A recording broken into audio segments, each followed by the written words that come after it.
Hey, what's going on, everybody? It's Timothy here. First things first, you can kind of ignore the actual video for this. It's just kind of playing in the backdraft. It's a recording of a draft I never used for the channel. So if you want to view it, go for it. But I'm not commentating on that. That's just there for your viewing pleasure if you wish to do so. I thought I would use this video to kind of recap Throne of Eldraine since it is going away shortly. And we have the new Theros set, Theros Beyond Death, to look forward to. I've had a lot of opinions about Throne of Eldraine during its time in the heyday. It feels like it's been around forever.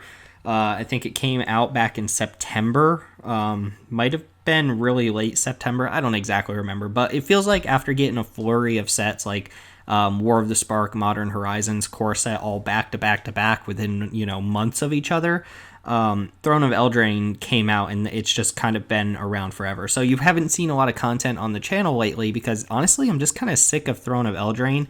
That and I haven't had a lot of time, what with going to a couple different events out of state and stuff like that. But that's neither here nor there. I wanted to go ahead and just take a little bit of time to recap my thoughts on Throne of Eldraine. And this won't be a super long video, but I can get a little bit long-winded with things when I start getting into them. But I made a couple notes about things that I basically liked that I think Throne of Eldraine did very well, and things I didn't like. So we're going to talk about just a few of the successes and a few of the failures of Throne of Eldraine. And keep in mind, this is completely my opinion here. I know some people absolutely love this set, and some people will actually hate this set. It's very polarizing set, and we'll talk about why that is. But I wanted to kind of just throw my voice out into the wind and see, if people agree or disagree or how they feel about the set overall now that it's kind of run its course and it's going away soon. So that's the purpose of the video. Before we get into that, I do want to say welcome to any new subscribers. And if you feel like subscribing below, this isn't something I do too often. I think I did it back with Ixalan or Rivals of Ixalan because I thought Ixalan was just a terrible set mechanically as a limited set, and then Rivals of Ixalan came around and just completely fixed it into a really good format. So that was the last time I did really a discussion video on a set, but you can let me know if you like this sort of thing or not, but I thought I would take the time to do it since I got some free time, and really I just have a lot of opinions about Throne of Eldraine. So feel free to subscribe below. Again, this is not usual content, or you can find us on Twitter at MTG_Manorox, but enough of that. Let's go ahead and talk about Throne of Eldraine. I should say, just as an introductory point here, that I'm going to be looking at this mostly from a limited perspective. So I'm going to be talking about gameplay in terms of limited. I'm going to be talking about drafting.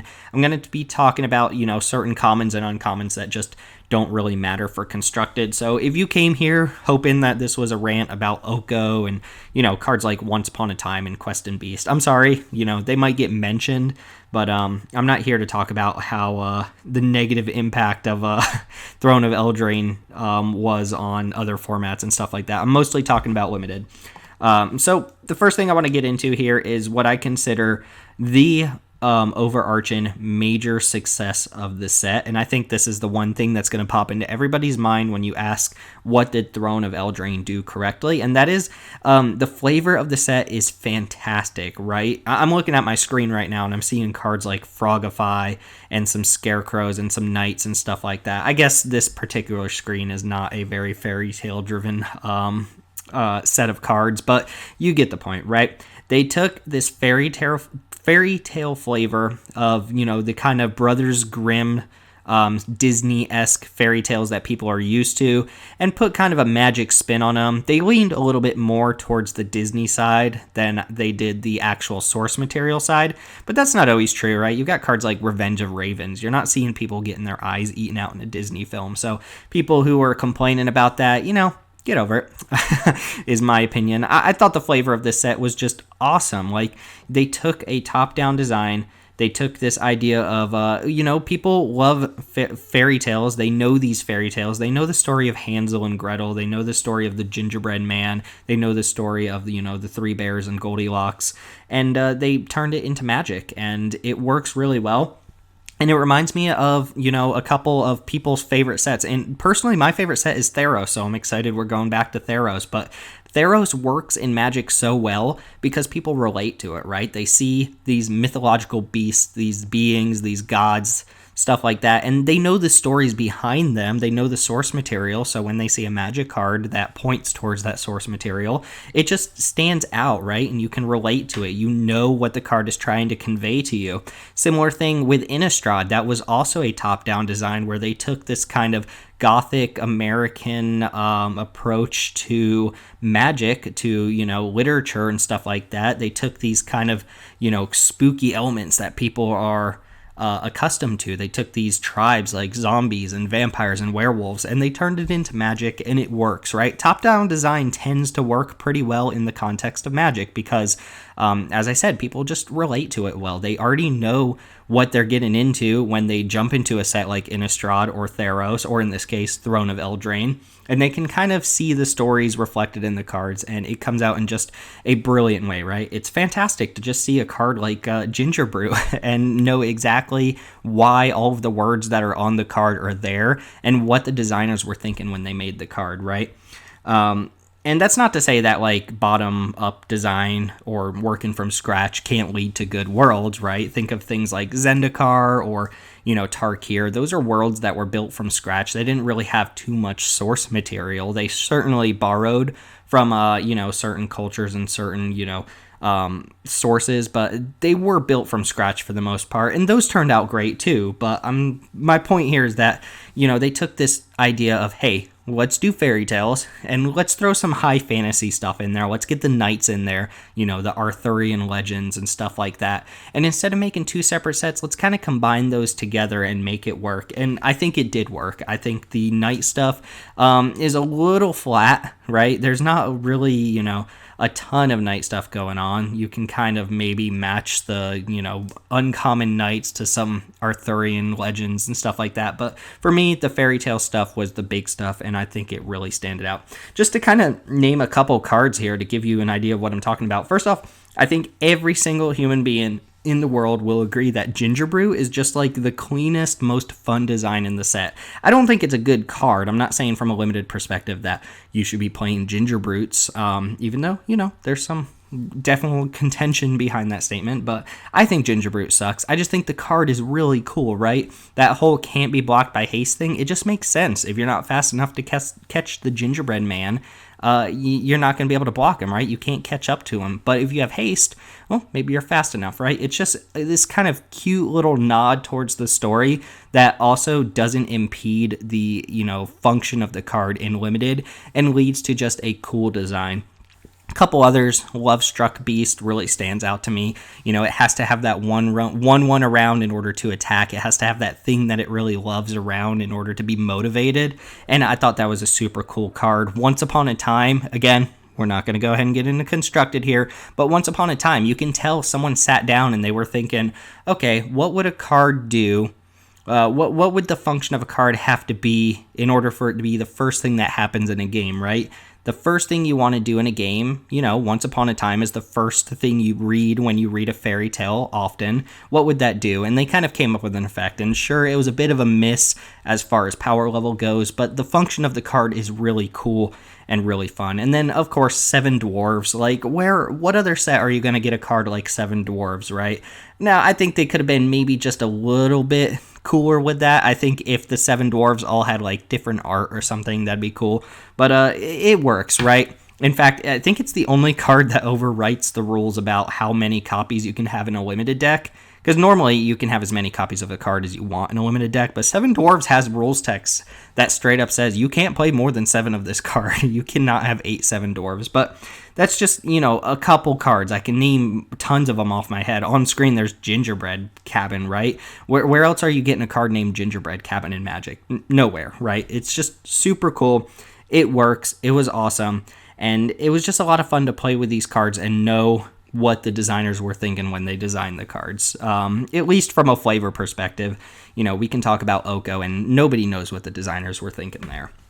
The second big success I want to talk about is the mechanics of the set, in particular, Adventure. I think Adventure stands out as just a fun, clean, fantastic design for a mechanic. And again, we're going to look at this from a limited perspective, even though I don't think, Adventure hasn't been like huge in other formats outside of Standard. Obviously, it's really big in Standard because all of those cards are currently in Standard. But you see cards like Brazen Borrower and Murderous Rider and stuff like that, and Bone Crusher Giant. You see them outside of Standard. But for Limited, it's just super fun. Every single adventure creature, it's a natural 2-for-1, and 2-for-1s are great for Limited. So when you have a mechanic that gives you options while also giving you inherent 2-for-1s, it just leads to fun gameplay. It means A, you have more spells to cast, and B, you have more options, and that usually leads to more interactive, more fun Magic. And I think in the case of Adventure, it definitely did. It was a split card, but it was the first time I think they split creatures and spells on the same card, right? And I think it just worked out. It was really cool how you could also just cast it as a creature, and you had that option, or you could get full value and just cast it as a spell, later on cast it as a creature. And I think it led to some really cool strategic implications in the context of a limited set. For example, sometimes if you ran a certain, pump spell, an adventure that was a pump spell, let's say Rimrock Knight or 2 Unveiled Treefolk, if you ran that out there and then the target was removed, your spell would get countered and you wouldn't be able to adventure it out of the exile zone as normal. And I don't think people knew that right away coming into it, or at least people didn't really think of that until the first time or two that it happened to them. And then it kind of led you to be a little bit more careful with your adventures. And I think that's cool, right? You can't just run your adventures out there. You have to be strategic about them. There were also a couple ways to kind of abuse adventures where you could, play a creature and then bounce it back to your hand, use the adventure again, and then use the creature again. I think a couple people were actually scared of this interaction with the, Realm Cloak Giant when it was initially previewed, right? Because you can wrath the board, and then you can play this giant 7/7, or rather 7/7 giant, if you will. And then you can just bounce it back to your hand and you have access to another board wrath, right? In fact, if you look at the card Murderous Rider, that's why it puts itself on the bottom of the grave, or the bottom of the library when it dies. They didn't want you abusing it where it could die and then you use some sort of black spell to put it back in your hand, right? They wanted to kind of nerf the ability to reuse it. And I think that was a really solid choice for them on Murderous Rider, even though it's a little weird they didn't do that on anything else, but it's neither here nor there. And, Adventure is such a cool mechanic, it even gave birth to the Possibility Storm deck in Pioneer, which is a new format as well. But if you haven't seen that deck, first off, go check it out. I'm not going to talk about it here because we do want to focus on Limited. But if you haven't seen the Pioneer Possibility Storm deck, go check it out because it wouldn't exist without adventure creatures. Adventure creatures are the entire reason that deck is now an archetype in Pioneer and other formats moving forward. And I think that's really cool that a whole mechanic can spawn a new deck around old cards, and I think that's just fantastic, right? Adventure was a complete hit. I would love to see more Adventure moving forward, and I think most people would agree. Talking about the other mechanics, not as much to say. The other big one, or rather the other one that I will remember most of the time, is Adamant, which was the one that gives you a bonus on your cards for paying at least 3 of the same color of mana, right? So for example, you have the what are they, like the Garen Brigg Paladin? Oh, the Paladin cycle, that's what I'm looking for, right? Where they were a bunch of commons that were kind of statted poorly to average, right? But if you paid 3 of the same color, 3 of their primary color to cast them, they would come in with a +1/+1 counter, and suddenly they were overstatted, right? Like the blue one would be a 2/2 flyer for 4, or if you paid at least 3 blue mana, it would be a 3/3 flyer for 4, and there's just such a huge difference there that you wanted the Adamant bonuses. There were some cards, things like Outmuscle, which, are fine without the Adamant bonus, but if you get the Adamant bonus on there, it becomes that much better of a card, and it really pushed you to kind of construct your deck in a way where you were going to be able to capitalize on your Adamant cards and make sure you had 3 of the same colors. They kind of gave you tools to help, right? There was a little bit of mana fixing here, cards like Golden Egg and Rose Thorn Acolyte. There were ways to make your Adamant work out. But I think the thing that this set did really, really well, and it kind of worked out. I was hesitant going into the set, but I'm a believer now.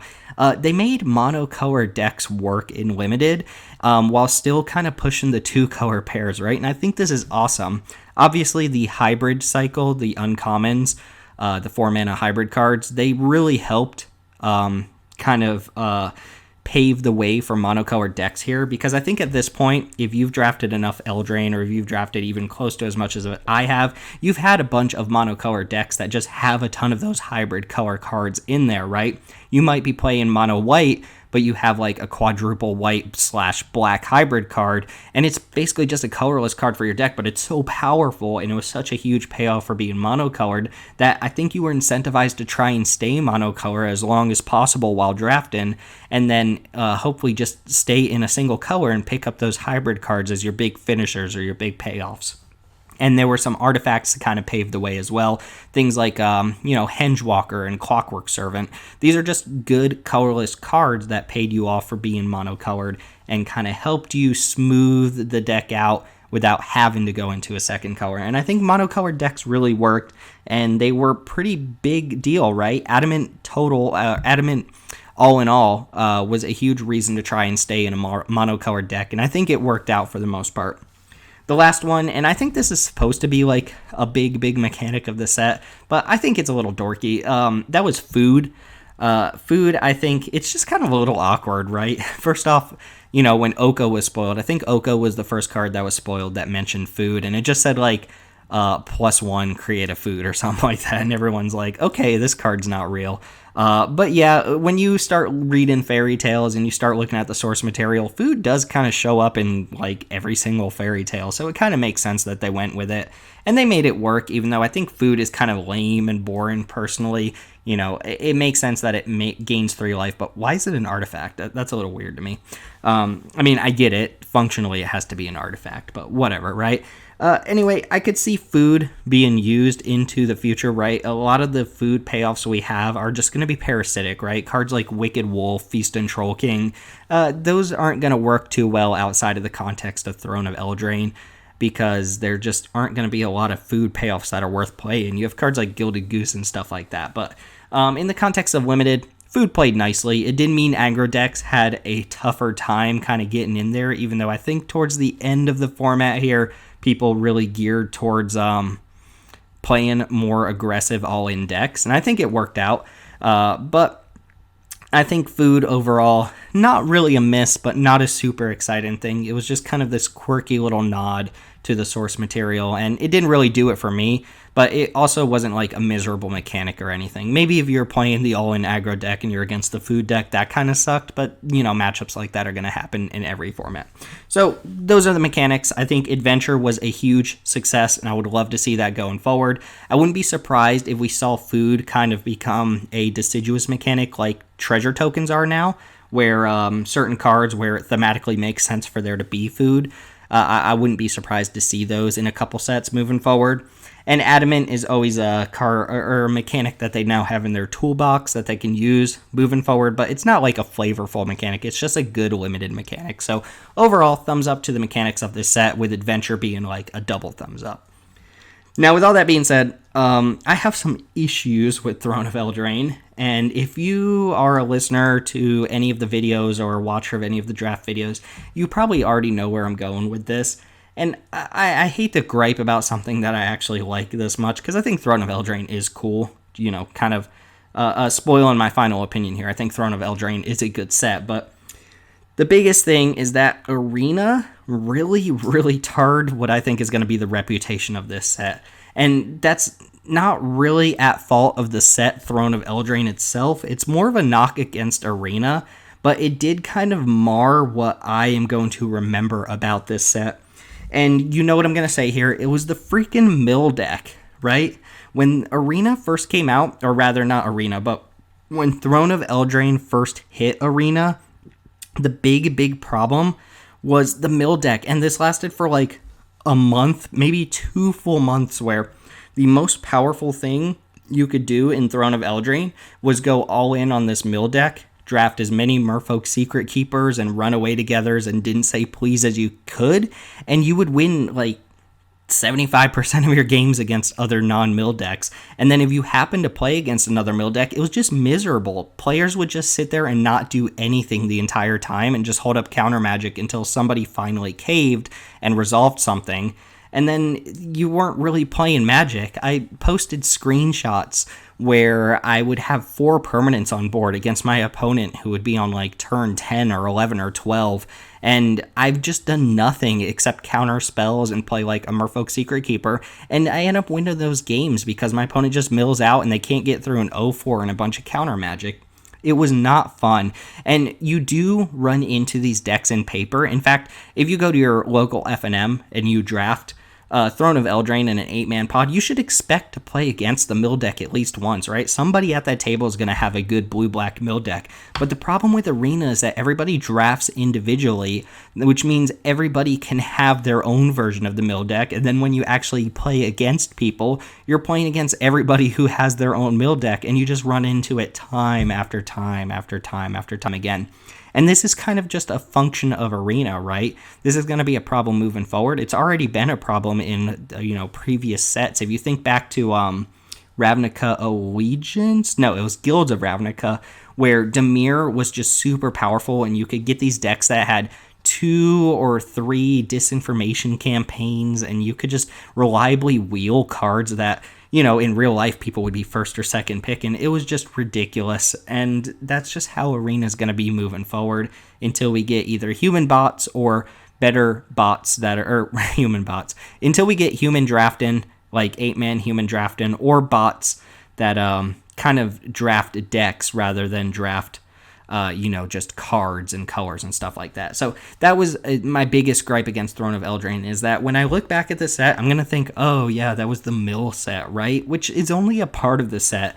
And I think Arena hurt its reputation so hard that it just kind of sucked, right? It was not fun to play Throne of Eldraine on Arena, whereas in real life, in paper Magic, Throne of Eldraine was almost a different format. You would play against a wide variety of decks. You would play against the green-white adventure deck. You would play against a knight deck. You would play against the mill deck, perhaps, or something like that. And you would just see a variety of different decks, whereas on Arena, it was just mill deck, mill deck, mill deck, mill deck, mill deck. And every now and then you would run into some other deck, but it wouldn't feel nearly as strong or as compact or anything like that. So kudos to Wizards for making a mill deck work in Limited. They normally don't, but this was a little bit egregious with a lot of the payoffs being commons and the bots kind of behaving the way they do. It really put a stamp on this format that I think is going to kind of tarnish its reputation moving forward.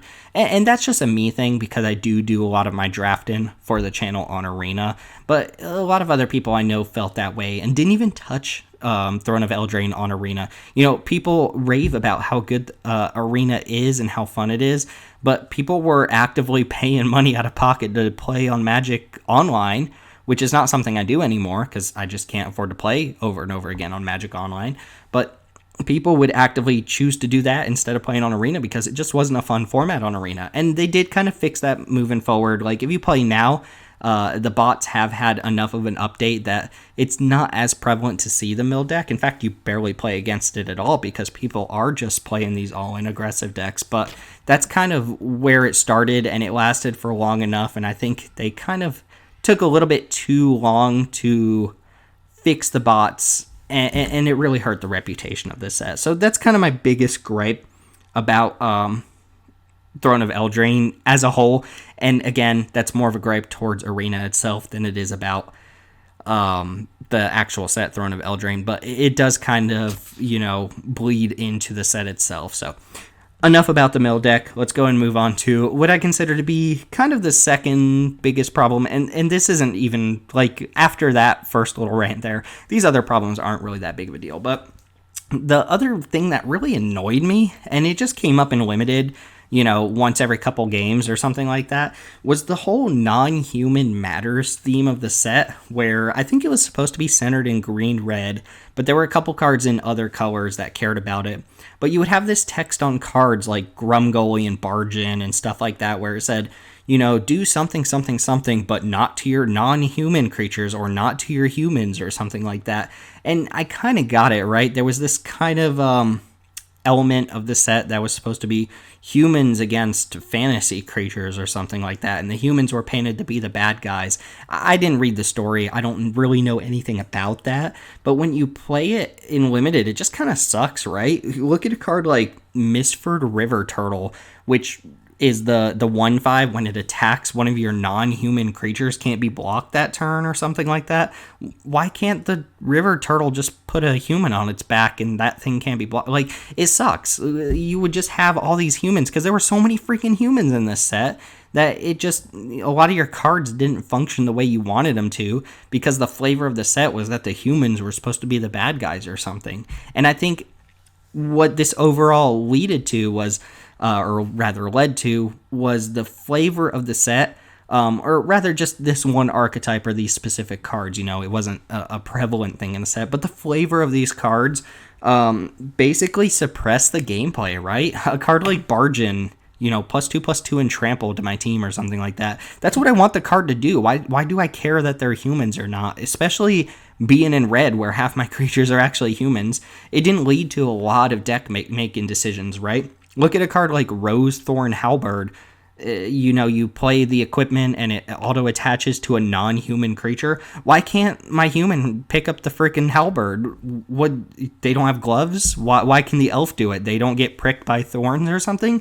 Like, I don't get it. I get that there's supposed to be an archetype there, but then you would just have all these freaking humans laying around. Like your Garenbrig Paladin, you feel bad because you play a Rosethorn Halberd and it can't attach to the Garenbrig Paladin. So during deck building, you're like, man, I really want to run my Marrowleaf Rider instead of my Garenbrig Paladin, but that's not a fun decision. Like, why? To make your Rosethorn Halberd better? It's not even that big of a payoff, right? So if I were to remake this set, I would design the cards in such a way that whole non-human thing didn't matter, or I would just, get rid of a lot of the humans. There's a whole knight archetype, and most of the knights are humans, and it just feels miserable when you're playing a card like, I don't know, you open this rare, like, Return of the Wild Speaker. Great example, because I didn't even know it said the non-human thing on it until like the first time I cast it. But you open this card and you're like, cool, I've got this, draw a bunch of cards or give, all of my creatures +3/+3 at instant speed. Cool. And then you're sitting there in a game of limited and you either forget that it has the whole non-human clause on it, and you just, kind of get punked when you cast the card, or you cast it and it doesn't do what you want it to, or you just have a bunch of humans on board and you're like, wow, this card sucks. It doesn't do what I thought it did. And that just doesn't feel good. Cards like Grumgully, they're really strong, but why can't Grumgully put a counter on my humans? Like, come on, man, you already look hideous. Put a counter on my humans, please. I don't know. I just didn't feel like the flavor was really there for these cards, and it kind of just impeded what the function of the cards was. And I do like that they go out of their way to make the flavor of cards, really strong. I've already mentioned that in this video. But when the flavor is imposing itself and impeding the, playability of the cards, I think that's a little bit of a problem. So I would have stepped back on the whole non-human thing. It wasn't a huge thing, so not enough to really mar the set as a whole, but it came up enough that I thought it was a little bit of a minor annoyance, right? And then the last big problem I have, this isn't even a big problem. Like, the last problem I have is, I've already mentioned Return of the Wild Speaker, but this was the set that reintroduced Garruk, right? And that it didn't really do it in a big way. First off, when this set was teased and we saw the trailer with the gingerbread man and, Garruk coming in and busting people up and eating the gingerbread man, like, that was awesome. That was such a cool trailer. Everybody loved it. It was fantastic. And then we get to the set and yeah, Garruk's there. There's Return of the Wild Speaker, which is a story spotlight card. But that was it, right? There's some story elements about Oko being like, the keeper of Garruk or something like that. But I feel like this was such a weak return of a Planeswalker that people wanted back for such a long time. And while the card Garruk itself is cool, Garruk the Huntsman, that's a really strong card and a really cool card. I feel like, you want to see more Garruk in this set, right? They're going to have a core set next year about Teferi, and they had a core set this year where Chandra was the focus. Why not bring back Garruk and then have a set about Garruk, right? That's what people want to see. Next set, we're going to have Elspeth back. Is Elspeth only going to be on 2 cards? Because if so, that feels really cheap to kind of take away a Planeswalker, build it up, we're finally going to get this Planeswalker back, and then you bring them back and they're just kind of there again, right? We're not going to see Garrick in the next set, probably not the next couple of sets, so it feels like a really mediocre return to such a big character that people really love, and I think they could have done a little bit more with it. And those are my big gripes. There are just kind of some quick points I wanted to go over, some things that I would have done differently, having looked back at the set. And they're not big enough to really talk about all in all, but these are just a couple things I wanted to hit on real quick. First off, the card Lucky Clover, I think, would have been a lot cooler, or rather a lot functionally better if it was a May ability. Because while Lucky Clover is a cool card and it was fun to draft around it, and it's even seen some constructed play, it's really annoying when you cast something like Order of Midnight and you only have one creature in your graveyard, and then you end up countering your own Order of Midnight because of the functionality of the card, right? And I don't think that was the intended purpose of the card. I think they just kind of overlooked the fact that some of these cards don't function well with Lucky Clover when you only have one target. Another example being something like Hypnotic Sprite.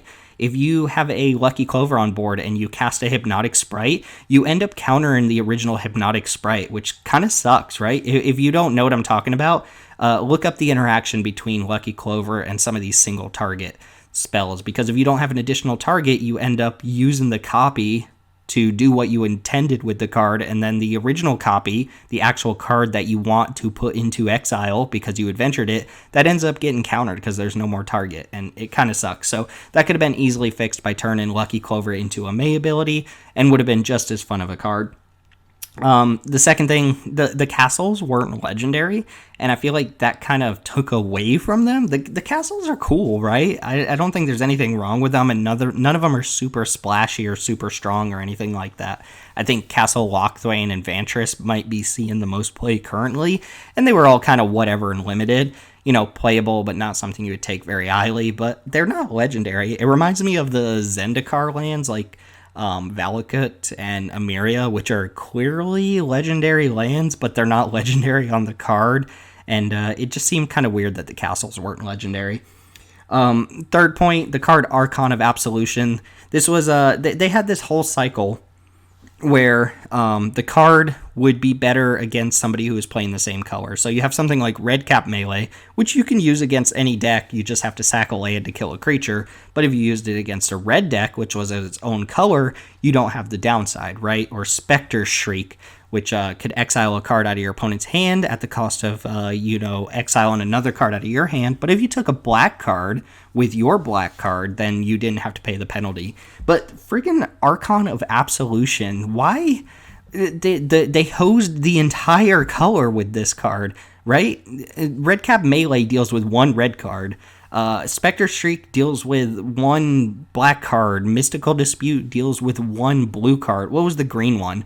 I don't even remember what the green one was. Oh, Okame Adversary? Right, it trades off for a green creature, or, it's really efficient. But Archon of Absolution just shut down every single white card in the set. If you were playing Archon and your opponent was mono white, they couldn't win the game. And then it had additional upside. So please, stop putting protection on uncommon creatures. It's not fun. Protection as a whole isn't fun, but it's not super bad when it's on rares, right? Stonecoil Serpent's in this set, and it has protection from multicolored, which is relevant, but it's on a rare. You don't see it that often.